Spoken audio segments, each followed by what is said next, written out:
नमस्कार दर्शकों।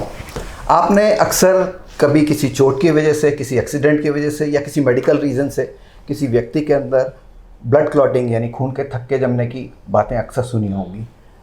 आपने बस उस बातों को सुना होगा और नज़रअंदाज कर दिया होगा। लेकिन अक्सर ये जो खून का थक्का होता है ये बहुत सीरियस होता है और इस थक्के के जमने की वजह से कई बार किसी अंग विशेष को काटने की ज़रूरत भी पड़ जाती है। और अगर ये चीज़ आगे बढ़ जाती है, अगर समय पर इंटरवेंशन ना हो मेडिकल का, तो जान भी जाने का खतरा होता है। थक्के की जब बात करते हैं तो उसको रिमूवल की भी बात आती है। जब उसको रिमूव करने की बात आती है तो हमारे दिमाग में आता है कि एक हैवी सर्जरी, बड़ी सर्जरी, ओपन सर्जरी होगी और काफ़ी दिनों का बेड रेस्ट भी ज़रूरी होगा, बड़ा खर्चा भी होगा और काफ़ी सारी दिक्कतों का सामना भी करना पड़ सकेगा। लेकिन क्या हो कि अगर आपकी जिस भी किस्म का थक्का जमा हो वो बहुत कम समय में बहुत सरल तरीके से बिना किसी ओपन सर्जरी के हो जाए तो कैसा रहे। तो आज इसी बारे में हम एक जानकारी, आपको बहुत उपयोगी जानकारी देने जा रहे हैं और एक ऐसी सर्विस, एक किसी मशीन के बारे में हम चर्चा करने जा रहे हैं जो मध्य प्रदेश और छत्तीसगढ़ में पहली बार स्थापित की गई है। और ये मशीन भोपाल के नोबल हॉस्पिटल में स्थापित की गई है और इस पर काफ़ी कुछ सक्सेसफुल केसेस भी किए जा चुके हैं। तो ये मशीन क्या है, किस तरह से काम करती है और ख़ास तौर से ब्लड क्लॉटिंग को लेकर के हमें कितना सतर्क रहना चाहिए, इस बारे में हम बात करेंगे। इसके लिए आज हम आपकी मुलाकात कराने जा रहे हैं डॉक्टर सर्वेश मिश्रा से, जो कि नोबल हॉस्पिटल के डायरेक्टर भी हैं और साथ ही क्रिटिकल केयर एक्सपर्ट भी हैं। तो डॉक्टर सर्वेश, आपका बहुत बहुत स्वागत है। Thank you so much Sarvesh ji, हम शुरुआत करेंगे कि जो ब्लड क्लॉट होता है, ताकि हमारे जो आम व्यूवर्स हैं वो समझ सकें कि कितना खतरनाक होता है और इस पर अटेंशन देने की क्या ज़रूरत होती है। बिल्कुल। तो थोड़ा सा क्लॉटिंग के बारे में बताइए कि क्या होती है, खून का थक्का क्यों और कैसे जमता है। बिल्कुल, देखिए, ब्लीडिंग एंड क्लॉटिंग एक फिजियोलॉजिकल यानी कि सामान्यजनक प्रोसेस है जो हमारी बॉडी में 24 घंटे चलती रहती है। माइक्रो कट्स होते रहते हैं जिनके दौरान थोड़ी सी ब्लीडिंग होती है, विच कैन बी इंटरनल या फिर एक्सटर्नल, जो सामान्य रूप से अपने आप सील हो जाते हैं, जिसको हम क्लॉटिंग बोलते हैं। तो ये बॉडी का बहुत नेचुरल, ह्यूमन बॉडी की जो सामान्य प्रक्रिया है क्लॉटिंग को डीक्लॉट करने की, वो एक सर्टेन लेवल तक चलती रहती है। तो जो कोएगुलेशन कैस्केड जिसको हम बोलते हैं, वो एक सामान्य प्रक्रिया है बॉडी में। हर किसी की बॉडी में वो सामान्यजनक तरीके से पैदाइशी रूप से प्रेजेंट होती है। अब कुछ कारणों के अंतर्गत जो कुछ बीमारियां होती हैं या कुछ कंडीशंस होती हैं जिनके कारण ये कोएगुलेशन कैस्केड, क्लॉटिंग पाथवे, ये सब डिरेंज हो जाता है, जिसके कारण नॉर्मल सामान्य जो खून की नसें हैं उनमें भी क्लॉटिंग होने लगती है। जब वो क्लॉटिंग होने लगती है तो खून की नस के अंदर खून के थक्के जम जाते हैं। ये खून के थक्कों का जमना काफ़ी हानिकारक हो सकता है शरीर के लिए। कितना हानिकारक, किस चीज़ को एग्जैक्टली हानि पहुंचेगी, ये डिपेंड करता है कि पेशेंट प्रोफाइल कैसी है और खून का थक्का किस जगह पे जमा है। अगर आर्टीरियल थक्का है यानी कि आर्टरी में है, जो कि नस वो होती है जो फ्रेश खून दिल से अंग की तरफ लेके जाती है, अगर उसमें ही खून का थक्का जम जाता है तो जो एंड ऑर्गन है, जो अंग है, उसमें खून का जाना कम हो जाता है। उस केस में वो जो अंग है उसको काटने की भी नौबत आ सकती है। दूसरी बात, रही बात वेन्स की, अगर वेन्स में वो खून का थक्का जमता है तो एकदम इमीडिएट डेंजर नहीं होता, पर स्टिल वो खून का थक्का वापस ऊपर हार्ट की तरफ जाके एम्बोलाइजेशन जिसे कहते हैं, एम्बोलाइज हो सकता है, जो दूसरी नसों में जाके हानि पहुंचा सकता है। तो बिल्कुल ये बहुत हानिकारक चीज़ है जिसको बिल्कुल इग्नोर नहीं करना चाहिए। तो डॉक्टर साहब, इसके बाद हम जानना चाहेंगे कि जो क्लॉटिंग होती है, एक तो आपने बताया कि इंटरनल रीजंस हैं बॉडी के अपने, बिल्कुल, और उसमें एक सामान्य स्वस्थ व्यक्ति है, उसमें आपने बताया कि प्रक्रिया चलती रहती है। लेकिन ऐसे कौन से लोग हैं जो इसके रिस्क फैक्टर में आते हैं? जैसे अगर हम बात करें, कुछ डायबिटिक लोग हो सकते हैं, कैंसर के से पीड़ित लोग हो सकते हैं, जिनको किसी बीमारी की वजह से लॉन्ग बेड रेस्ट कहा जाता है। तो क्या ऐसे लोग रिस्क फैक्टर में आते हैं और आते हैं तो कितना रिस्क इनके लिए होता है? जी बिल्कुल, काफ़ी रिस्क इनके लिए बढ़ जाता है। फॉर एग्जाम्पल, अगर डायबिटीज़ है तो डायबिटीज़ में जो पेरिफेरल आर्टेरियल डिजीज़ है वो देखने को ज़्यादा मिलती है। उसके कई कारण हैं। ऑटोनॉमिक न्यूरोपैथी नामक एक बीमारी होती है डायबिटीज़ में, which is one of the main causes. दूसरा कारण काफ़ी बड़ा, जो सबसे ज़्यादा लोड है, जिस कारण का जो हमारे पास मैक्सिमम पेशेंट्स आते हैं जिनका मेजर रीज़न यही होता है, वो है स्मोकिंग। तो स्मोकिंग जो है, स्मोकिंग और tobacco consumption in any form, जो कि खैनी, गुटखा, जर्दा, तंबाकू, पान, मिश्री और सिगरेट, बीड़ी, ये सारे पदार्थों के कारण जो हाइपर कोएगुलेबल स्टेट हो जाती है ब्लड में, जिसे हम कहते हैं मेडिकल भाषा में, जिसका मतलब ये है कि शरीर में खून का थक्का बनने की प्रवृत्ति बढ़ जाती है। तो वो खून का नेचर ही ऐसा हो जाता है कि वो ज़्यादा थक्का बनाने लगता है। तो smoking is one of the most important risk factors, और ऑब्वियसली इसके साथ डायबिटीज़ है। इसके अलावा ओल्ड एज भी बहुत बड़ा रिस्क फैक्टर है। ओल्ड एज में कई बार हमें देखने को मिलता है कि हड्डियां कमज़ोर हो जाती हैं, जिसके कारण स्लिप होके अगर गिर जाते हैं, कूल्हे की हड्डी टूट जाती है या कोई पैर की बड़ी हड्डी टूट जाती है, जिसके कारण लंबे टाइम तक बेड रेस्ट पे जाना पड़ता है पेशेंट को। तो उसके कारण भी ये देखने को मिलता है काफ़ी केसेस में। तो ये सारे इसके काफ़ी इंपॉर्टेंट रिस्क फैक्टर्स जाने जाते हैं।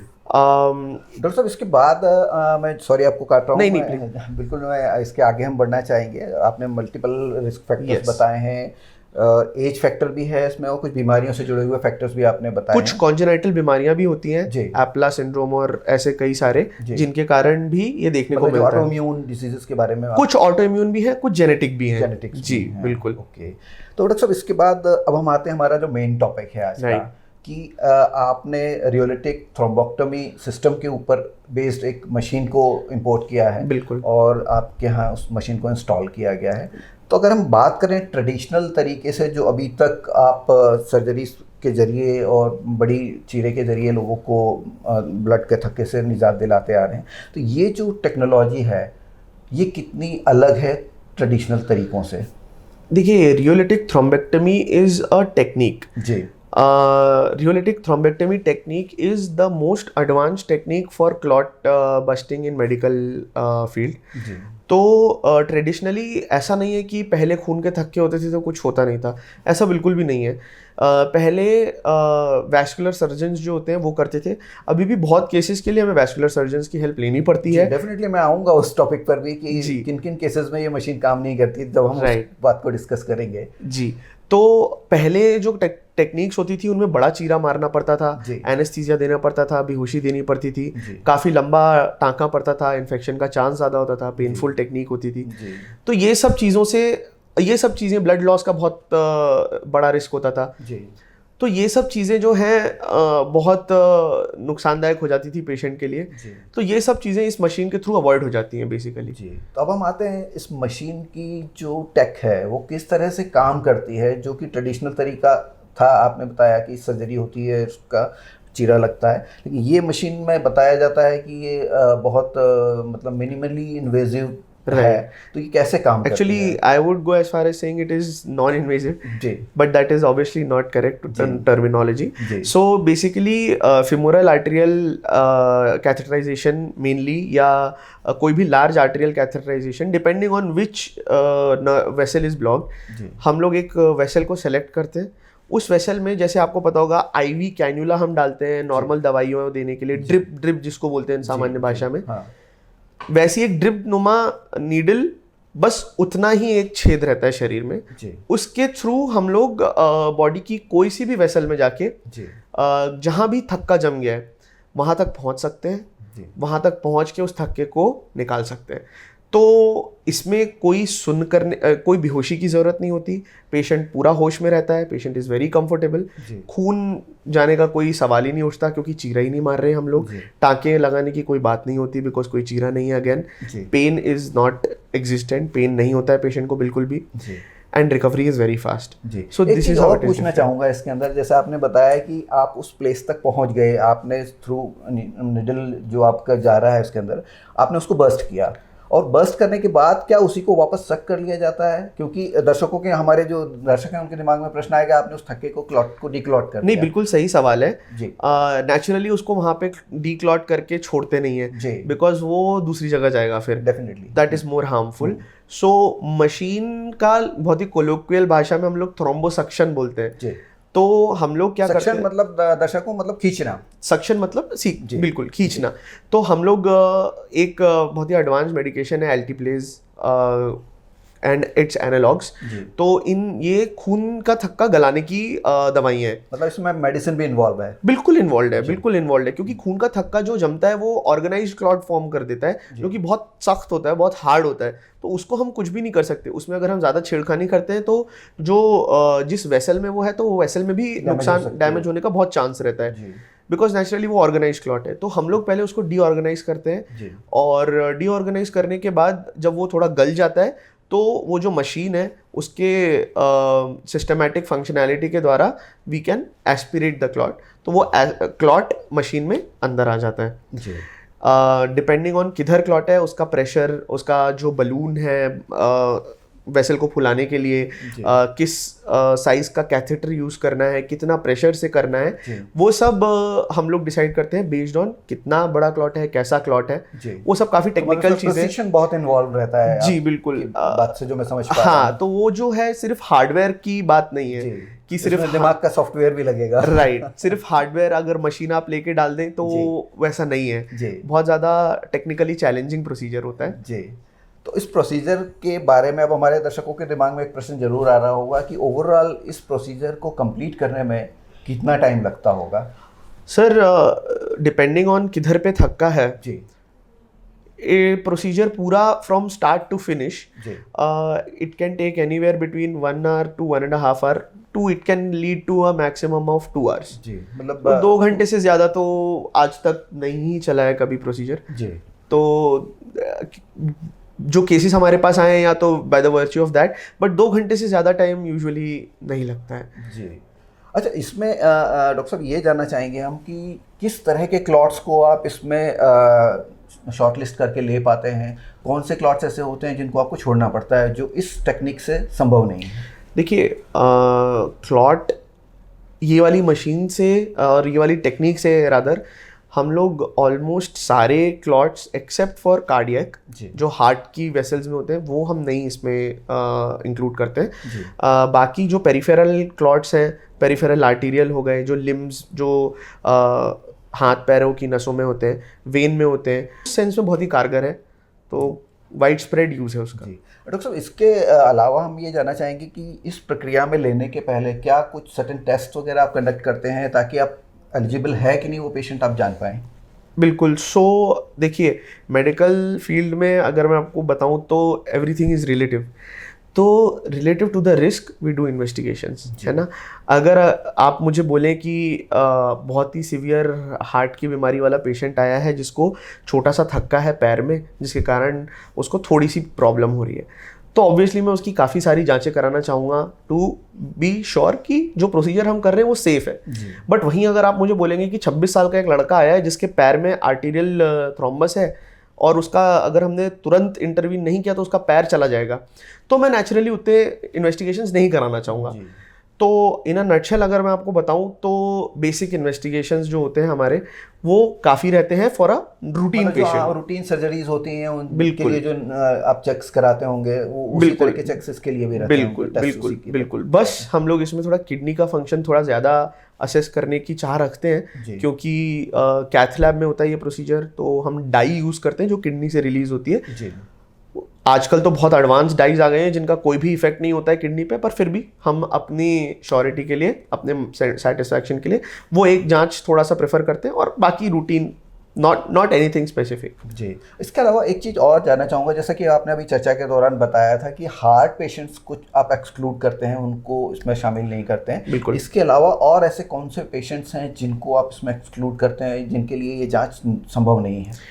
हार्ट पेशेंट्स ही मेजरली है। बाकी अगर बहुत ज़्यादा ऑर्गेनाइज क्लॉट है या कोई ऐसी वेसल में है जहाँ पे या तो पहुँचना बहुत दुर्गम है जिस वेसल में, या जहाँ से क्लॉट को निकालना उतना फ़ायदेमंद नहीं होगा मरीज़ के लिए, तो वो प्रोसीजर हम लोग फिर अवॉइड करते हैं इनमें। जी। आपने एक वैस्कुलर सर्जन्स की बात भी की थी कि उनकी कहाँ ज़रूरत पड़ती है? राइट। तो वैस्कुलर सर्जन का जो अप्रोच होता है इन थ्रोम्बोसिस, एज ओल्ड टेक्निक है, हमेशा से वही करते हुए आए हैं। नेचुरली कई बार बहुत सारे ऑर्गेनाइज्ड क्लॉट्स में कई बार उनकी ज़रूरत पड़ सकती है। लकीली अभी तक हमारे यहाँ पे हम लोग सारे इंटरवेंशनली कर पाए, हमें ज़रूरत नहीं पड़ी है। बट अगर ज़रूरत पड़े तो हमारे पास सेटअप रहता ही है, सर्जन ऑन अवेलेबल रहते हैं, ज़रूरत पड़ने पे they are available. But old techniques जो थी वो यही थी कि पूरा बड़ा चीरा लगेगा और वैस्कुलर सर्जन जो है वो बड़ा चीरा लगा के थक्के वो तक पहुंचने के लिए जहाँ बिल्कुल बड़ा चीरा लगाएंगे, जो वेसल है, जो कल्प्रिट है, जो अफेक्टेड है उस तक पहुंचेंगे, फिर उसको काटेंगे, फिर वहाँ पे दूसरा ग्राफ्ट लगाएंगे। तो वो बहुत टीडियस प्रोसेस होता था, बड़ा प्रोसेस होता था। जी। तो ऑर्थोडॉक्स वे में वही प्रोसेस चालू है, बहुत जगहों पे वही चलता भी है, बहुत कारगर टेक्निक भी है, वो बहुत बस इंटेंसिव है। अब ऐसा नहीं कह सकते कि कूलर आ गया है तो एसी आ गया तो कूलर बेकार है, ऐसा नहीं कह सकते हम, है ना। हर टेक्निक का अपना, हर टेक्निक अपनी अलग स्पेशलिटी प्रोवाइड करवाती है। ठीक है। डॉक्टर साहब एक चीज़ और जानना चाहेंगे कि पेशेंट जब आप लेते हैं और आपने बताया कि अराउंड 2 आवर्स मैक्सिमम यूजुअली उसको आप फ्री कर देते हैं, तो उसके बाद उसको क्या एडमिट रहने की ज़रूरत होती है? हाँ। या ही कैन गो? नहीं सर, बिल्कुल ओपीडी प्रोसीजर नहीं है ये जी। क्योंकि हमने खून का थक्का निकाला है तो थोड़े टाइम तक हमें उसको खून पतला करने की दवाई चालू रखनी पड़ती है। खून पतला करने की दवाई हम लोग कंटिन्यूस मॉनिटरिंग में ही देते हैं। तो 2 दिन तक हम लोग प्रेफर करते हैं कि वो हमारी नज़रों के सामने रहे, तो हम 2 दिन तक आईसीयू या सीसीयू में ही मॉनिटर करते हैं। जो एक शीथ जिसे हम बोलते हैं वो हम डाल के रखते हैं। तो जिस वेसल में हमने डाला है वहाँ पे डायरेक्ट हम खून पतला करने की दवाई देते रहते हैं ताकि वापस से क्लॉट फॉर्म ना हो जाए। तो मतलब मोटे तौर पे माने कि 2 दिन यूजुअली 3 दिन आप मान के चलिए, 2 से 3 दिन मिल जाएगी। बिल्कुल बिल्कुल। और अगर परंपरागत तकनीक की बात करें उसमें कितना टाइम लगता था? कुछ नहीं कह सकते सर। कितना बड़ा कट है, किधर पे लगाया है, बेहोशी कितनी दी गई है, कितनी देर तक के लिए दी गई है, उसमें बहुत सारे वेरिएबल्स आ जाते हैं जी। फॉर एग्जाम्पल अगर जैसे हम इसमें मिजेंट्रिक आर्टरी भी करते हैं तो वो पेट की है, तो अब अगर पेट की कोई वेसल में वो प्रॉब्लम है तो हमें पूरी बेहोशी देनी पड़ती है, जनरल एनेस्थीसिया जिसे बोलते हैं। उसमें तो हमें वेंटिलेटर पे भी डालना पड़ता है पेशेंट को। अब पेशेंट वेंटिलेटर से कैसे बाहर आता है, आईसीयू में कितने टाइम रहता है, कितना खून उसका जा चुका है, उस पर डिपेंड करता है कि वो पेशेंट 4 दिन रहेगा या 2 हफ्ते रहेगा हॉस्पिटल में। डॉक्टर साहब इसके बाद बात आती है किसी भी टेक्नोलॉजी या मशीन कहा जाता है कि फुल प्रूफ नहीं होती है। बिल्कुल। हर एक चीज़ का अपने बेनिफिट्स भी हैं तो कहीं चैलेंजेस भी हैं, रिस्क फैक्टर्स भी हैं, तो क्या ये पूरी तरह से सेफ है? देखिए यूजुअली अगर कोई मशीन जनरल पब्लिक के यूज़ के लिए मेडिकल फील्ड में अलाउ की गई है तो it has passed several stages of accreditation. तो ये मशीन भी ऐसा नहीं है कि नहीं है। भोपाल में, मध्य प्रदेश, छत्तीसगढ़ में पहली है जी। केसेस इसके काफ़ी हुए हैं, हम भी इसके काफ़ी केसेस करे हैं, है ना। तो सॉरी, केसेस हमने भी इसके काफ़ी सारे करे, केसेस बाहर भी बहुत सारे हुए हैं इसके। तो और इसके अलावा काफ़ी सारे चेक्स, काफ़ी सारे एक्रेडिटेशंस के थ्रू ये मशीन पास हुई है। तो बिल्कुल जो काम हम इसके द्वारा कर रहे हैं वो बिल्कुल सेफ़ है। मशीन भी पूरी in its entirety is very safe. Having said that, हर medical procedure even as small as IV डालना है हाथ में, या एक पैरासीटामॉल भी मेरे को आपको ओरल टैबलेट देनी है, तो उसके it comes with its own risks, उसके अपने रिस्क होते हैं। तो बिल्कुल मैं ऐसा नहीं कहूँगा कि रिस्क पूरे नेगेट हो गए हैं, ऑब्वियसली रिस्क हैं, बट हमारे मेडिकल लाइन में always we do the procedure, हम प्रोसीजर तभी करते हैं जब बेनिफिट्स आउटवे द रिस्क जी। तो जैसा आपने बेनिफिट की बात की, तो हम जानना चाहेंगे कि आपकी मशीन ऑलरेडी इंस्टॉल हो चुकी है और मेरी जानकारी में है कि शायद कुछ केसेस भी उस पर सक्सेसफुली आपने ट्रीट किए। बिल्कुल। तो कितने केसेस हो चुके हैं, और कोई अगर केस आप नरेट करना चाहें हमारे दर्शकों के लिए? बिल्कुल बिल्कुल बिल्कुल। इनफैक्ट केसेस हमने काफ़ी सारे करे हैं। अभी माफ़ी चाहूँगा, एग्जैक्ट नंबर मेरे पास है नहीं, but along the lines of 50 to 60 cases हम लोग ऑलरेडी इस पे कर चुके हैं, जिसमें काफ़ी सारे केसेस अक्यूट लिम्ब इश्कीमिया के हैं, जिसमें हमने कई सारे हाथ बचाए हैं, कई 1-2 मिजेंट्रिक आर्टरी के हैं जिसमें मिजेंट्रिक आर्टरी रहती है उसके काफ़ी केसेस किए हैं, डीवीटी के काफ़ी सारे केसेस हैं। तो काफ़ी वैरायटी ऑफ केसेस किए हैं, काफ़ी सारे केसेस किए हैं। नेक्स्ट हम लोग एक स्ट्रोक थ्रोम्बेक्टमी का केस रखने वाले हैं, जो कि एक इमरजेंसी प्रोसीजर होता है, जो कि आज के लिए ही इनफैक्ट प्लान्ड है। तो स्ट्रोक थ्रोम्बेक्टमी में हम लोग जो लकवे वाली वेसल है, जिस वेसल में ब्लॉकेज के कारण लकवा पड़ रहा है, उसको हम एक्सट्रैक्ट करते हैं तो पूरा रिवर्स हो जाता है। ओके। तो वो भी हमारा प्लान है, इनफैक्ट अभी कुछ घंटों में ही। ओके। तो काफ़ी सारे प्रोसीजर्स हैं, काफ़ी सारे प्लान भी हैं। और जैसा आपने कहा एक कोई केस नरेट करने के लिए, तो 21 जनवरी 2026 अभी का एक केस है। 21 जनवरी 2026 को रात में 12:30-1 बजे करीब हमारे पास, लकीली मैं हॉस्पिटल में ही था तब, हमारे पास एक पेशेंट आया था। He was 36 year old male, 36 year old male था। He was a resident of Piplani से आया था, और he came with complaints of acute pain, बहुत सिवियर लेवल का pain in his left foot. बहुत ज़्यादा पेन की कंप्लेंट थी। हमने काफ़ी मेडिकेशंस देके, जो पेन इमीडिएट पेन से आते तो पैरासीटामोल जो first line of pain medication है वो देके देखा, ही वॉज नॉट हेल्पिंग। बिल्कुल बहुत एक्यूट पेन था। तो मैंने पेशेंट को देखा, तो जब मैंने पेशेंट को देखा तो यूजुअली काफ़ी टिपिकल सा प्रेजेंटेशन था, थोड़ा अचंभित करने वाला था। पेन कभी भी ऐसा बहुत कम केसेस में देखने मिलता है कि सिर्फ लोकलाइज टू एक पैर और एक एक्सट्रीमिटी में है, तो उसको वैसे ही था। तो मैंने जब उस पैर की पल्सेस चेक की तो मुझे बहुत नीचे तक की पल्स फील नहीं हो रही थी एक पैर में, दूसरे पैर में फील हो रही थी। घुटने के पास वाली जो पल्स रहती है उसके पीछे पॉप्लिटियल आर्टरी जिसको बोलते हैं, वो भी मुझे फील नहीं हो रही थी। पोस्टीरियर टिबियल जो नीचे रहती है टखने के पास, एंकल के पास, वो भी मुझे फील नहीं हो रही थी। उसके ऊपर जब मैंने थाई, जो ग्रॉइन एरिया में एक पल्स रहती है जिसको हम फेमोरल बोलते हैं, वो फील हो रही थी। तो बेसिकली मुझे थाई के नीचे उसकी कोई भी पल्स फील नहीं हो पा रही थी जी। तो मेरे मन में डायग्नोसिस जो बन रहा था वो पेरिफेरल आर्टरी डिजीज़ का ही बन रहा था। पेशेंट की प्रोफाइल भी काफ़ी फिटिंग थी, वो काफ़ी क्रॉनिक स्मोकर रहा है वो पेशेंट, तो विच इज़ ऑब्वियसली जैसे मैंने बोला काफ़ी बड़ा रिस्क फैक्टर। तो हमने हमारे यहाँ पे जो रेसिडेंट रेडियोलॉजिस्ट है डॉक्टर ग्रुशा, उनको बुलाया, उनके द्वारा इमीडिएट डॉपलर स्टडी जिसको बोलते हैं डॉपलर स्टडी कराया। तो डॉपलर स्टडी में मेरा डायग्नोसिस कंफर्म हुआ कि पॉप्लिटियल आर्टरी से टीपी ट्रंक तक उसको पूरा थ्रोम्बोसिस था, पूरे पैर में उसको क्लॉटिंग, पूरा क्लॉट था आर्टरी में। अब आर्टरी में क्लॉट था, उसके पैर में कहीं ब्लड जा नहीं रहा था, जिसके कारण उसे सीवियर पेन हो रहा था। ये सब हो रहा था रात के 12:30 के आसपास। मैंने तुरंत हमारे इंटरवेंशनल रेडियोलॉजिस्ट को फ़ोन किया, डॉक्टर अगम्य सर। हमारी कैथ लैब की टीम ऑलवेज स्टैंड बाय पे रहती है। रात में 1-1:15 बजे करीब प्रोसीजर लिया, एंड 2:30 बजे तक तो मैं भी सो गया था, पेशेंट भी सो चुका था, और उसका पैर बिल्कुल सही सलामत बच गया। अब इसमें टाइम इज टिश्यू, ऐसा हम लोग सब कहते हैं कि टाइम इज टिश्यू। अगर हम थोड़ा भी लेट होते तो कुछ घंटे अगर हम और लेट होते तो उसका पैर नहीं बचता। तो लकीली उसका पैर बच गया, वो पेशेंट बहुत खुश है, तो हम भी बहुत खुश हैं। हाँ। तो डॉक्टर साहब जैसा आपने बताया कि टिपिकल प्रेजेंटेशन था, पैर में दर्द था, तो हम चलते चलते ये जानना चाहेंगे कि अगर किसी व्यक्ति को जी किस तरह के सिग्नल्स या सिम्टम्स दिखाई दें तो उसको इमीडिएटली रश करना चाहिए और मेडिकल हेल्प लेनी चाहिए। देखिए, पेन ऑब्वियसली एक सिम्टम होता है।